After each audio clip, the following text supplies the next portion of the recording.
In this video, we're going to simplify a radical expression using the conjugate. So let's go ahead and set up the radical expression. Let's say we had x plus 4 underneath a radical, and then minus 2. This is a radical expression. And let's go ahead and just put that all over x. Now this may already look simplified, but when we're doing limits, this is just really not going to help us. So we're going to want to change this up. Okay, so conjugate. Conjugate means take something as a binomial, which would be this numerator here would be a binomial, and switch the sign right in between. So not underneath the square root, but this minus sign that's right here. We're going to switch that to a plus. We're going to multiply.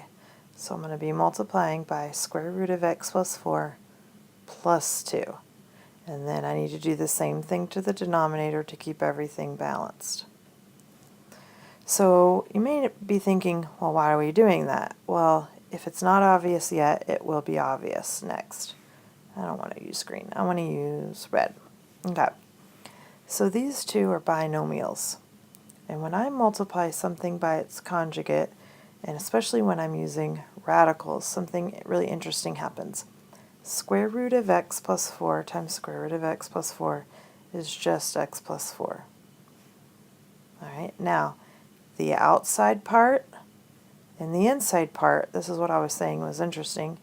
We have a positive on the outside, we have a positive 2 root x plus 4, and on the inside I have a negative 2 root x plus 4. They're going to cancel. I'm not even going to write that. And then the only last thing to do would be to multiply the negative 2 times the positive 2, which would make negative 4. Now our denominator is just as simple as writing down what we have. Notice I am using parentheses to make sure that I'm multiplying everything by x. Well, I can see here what's about to happen. I'm going to be this plus 4 and this minus 4, that becomes 0, so totally scratch those out. And then again, x divided by x.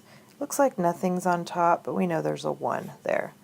So my final answer here would be 1 over root x plus 4 plus 2.